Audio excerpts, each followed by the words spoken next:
Choisissez d'être heureux. Choisissez d'être heureux. Choisissez d'être heureux.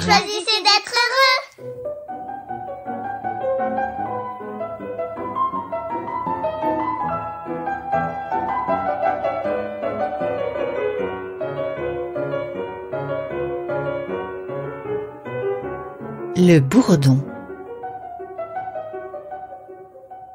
Au concert il y a quelques jours, événement improbable dans cette petite église de campagne, l'on donne la première suite pour violoncelle seul de Benjamin Britten, l'un des sommets absolus de la littérature du XXe siècle pour violoncelle seul.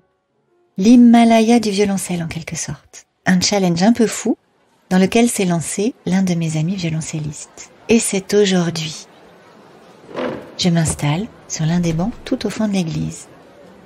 Je contemple avec une agréable surprise les rangs bien garnis devant moi. Public attentif, concentré. Et puis ça y est, c'est parti. Avec lyrisme et virtuosité, le violoncelle déploie toute son éloquence et sa théâtralité. D'une chaconne à l'esprit baroque à une marche militaire. Pour l'instant d'après nous emmener triomphalement à l'opéra, puis nous transporter ensuite au cœur de la Russie profonde.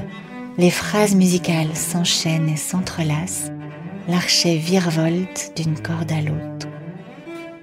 Hypnotisée par ces multiples discours qui s'enchevêtrent, c'est comme si je me retrouvais subitement emportée par le bourdonnement du quotidien, l'agitation de toutes ces sollicitations désordonnées qui viennent me bousculer chaque jour. Étourdie au point que je ne sais plus à vrai dire si elles se contredisent ou si elles se renforcent mutuellement. Magnifique métaphore du vertigineux kaléidoscope auquel s'apparente notre quotidien. Tiens, bizarrement, l'auditoire semble s'être détendu. Il y a comme quelque chose de plus tranquille dans l'air à présent, quelque chose de plus apaisant. Et je réalise subitement que se détache parmi ce kaléidoscope de notes un son continu. Oui, tout semble s'organiser autour du sol grave du violoncelle. Les pizzicati qui chantent au-dessus, la ligne de basse qui se déploie en dessous. Et cette note immuable, stable, comme insensible à tout ce qui peut s'agiter autour d'elle. Un bourdon, comme ça s'appelle dans le jargon musical. L'élément stable qui crée l'apaisement. Et plus j'écoute le bourdon, plus je sens combien je respire mieux depuis que je l'ai repéré, cet élément structurant. Comme un ancrage sur lequel m'appuyer pour accueillir plus sereinement ces sollicitations multiples et choisir parmi tous ces chemins qui s'offrent à moi.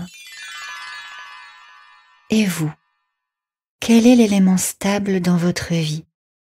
Ce qui ne bouge pas et vous aide à y voir clair. Il est parfois tellement associé à notre quotidien qu'on en a oublié la saveur et la valeur. Parfois, il est un peu plus loin, et il nous faut alors nous extraire du brouhaha quotidien pour choisir d'aller nous y reconnecter. Trouver ce qui ne bouge pas quand tout bouge.